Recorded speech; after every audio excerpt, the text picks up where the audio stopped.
February 28th is HIV is Not a Crime Awareness Day.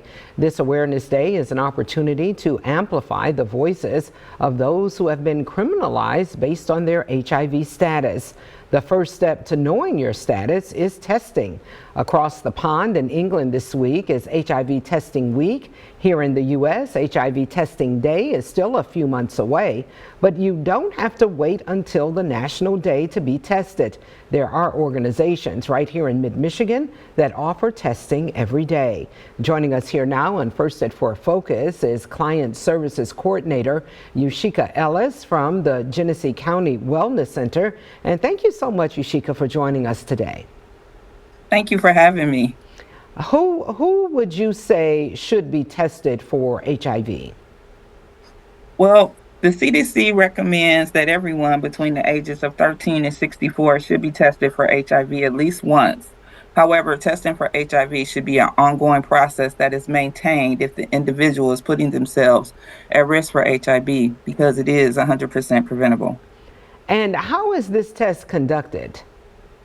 Well, at Wellness Services, we use a rapid blood test that is administered by using the finger poke method to extract the blood onto the testing device, much like someone who is diabetic would when they are checking their blood glucose levels.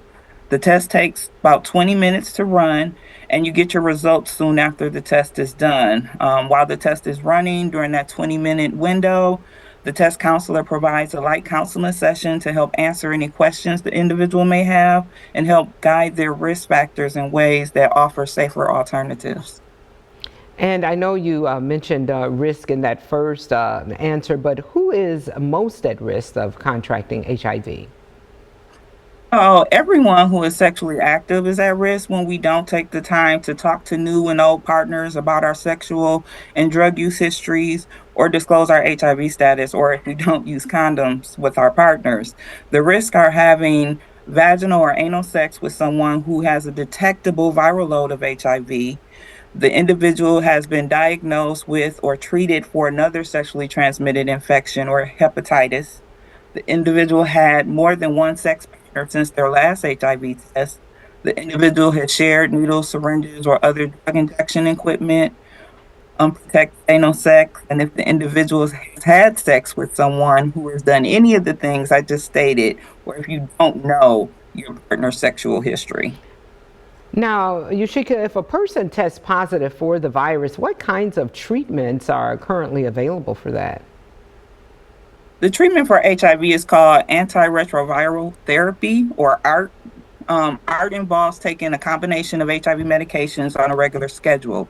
It depends on the patient, though, what they tolerate best and insurance coverage, of course, but it comes in both pill and injection forms. The pills are normally every day, and injections can be monthly or every 2 months. ART is recommended for everyone who has HIV. It cannot cure HIV, but these medicines help provide people living with HIV long, healthy lives. And it also reduces the risk of future HIV transmissions. And why is there, you believe, or those who work in this health area believe there's still such a stigma around HIV? Well, one, fear of HIV and lack of knowledge about how HIV transmission occurs, and criminalizing HIV doesn't help either. Since the 1980s, HIV stigmas have led to increased prejudice and discrimination against people living with HIV. Even now, decades later, harmful myths surrounding HIV continue to create stigmas, much like negative stereotypes against people of color still are harmful and impact those communities decades, centuries after enslavement and Jim Crow. Yeah, and Yushika, we know that on February 28th is HIV is Not a Crime Awareness Day, which speaks to some of those issues you just mentioned there. If people want to get more resources or want to know more about what you offer there at the Wellness Center of Genesee County, how can they contact you?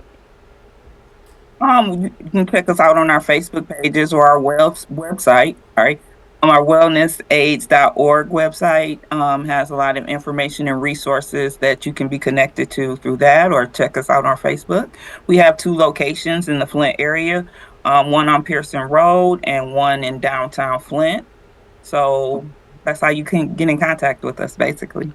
All righty, and Yushika Ellis, thank you so much joining us today from Wellness Center of Genesee County. Thank you and have a great day. Thank you.